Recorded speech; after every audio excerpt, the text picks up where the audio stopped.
నమస్కారం. ఈరోజు Nuzvid town Janasena party ఆధ్వర్యంలో టిక్కో బాధితులకు అండగా నిరాహార దీక్ష చేయడం జరుగుతుంది.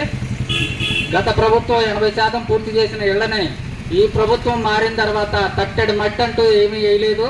వేయకపోగా బాధితుల తరఫున బ్యాంకులకు తీసుకెళ్లి వాళ్ళకి అప్పులు ఇప్పించి మీకెందుకు వచ్చే నెలలో ఇస్తాం, దసరాకి ఇస్తాం, దీపావళికి ఇస్తాం, క్రిస్మస్కి ఇస్తాం, సంక్రాంతికి ఇస్తాం అని చెప్పి మాయ మాటలు చెబుతూ ఏ సంవత్సరం పాడిందే పాట పాసిపడ దాచుటారు ఇదే 5 ఏళ్ల నుంచి.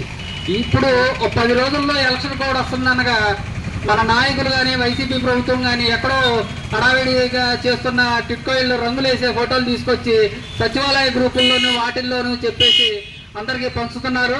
ఇంకేముంది రేపే విడుదల అన్నట్టు చేస్తున్నారు తప్ప ఇంతవరకు 80% పూర్తయిన గత ప్రభుత్వంలో ఇచ్చిన 80% పనులు పూర్తయిన 20% ఈ ప్రభుత్వం ఖర్చు పెట్టి చేయలేకపోయింది. రాష్ట్రాన్ని దివాలా తీయించి లక్షల కోట్ల అప్పులు తెచ్చారు తప్ప టిక్కో బాధితులకి ఇల్లు పాలని కనీసం సంస్కారం లేదు ఈ ప్రభుత్వానికి.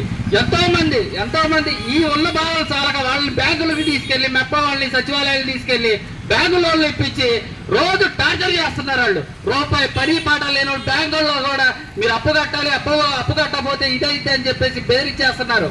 ఓ పక్కన వాళ్ళకి సంబంధించిన ₹1 బ్యాంకులో పడ్డ బ్యాంకులు జమ చేసుకోవడం సరిపోతుంది. బాధితులకి నరక యాతన చూపిస్తున్నారు ఈ ప్రభుత్వం.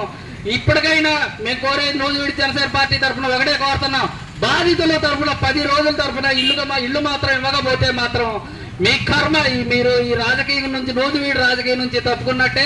అంతేకాదు వచ్చేది జనసేన తెలుగుదేశం ప్రభుత్వం రాగానే మొదట ప్రయారిటీ కింద టిక్కో ఇల్లు అందరికీ ఇచ్చి మేము వాళ్ళని సుఖ సంతోషాలతో ఇంటి ముందు తీసుకెళ్తామని చెప్పేసి తాళాలు చేతుల్లో ఇస్తామని చెప్పేసి ఈ సందర్భంగా తెలియజేస్తున్నాం. అంతే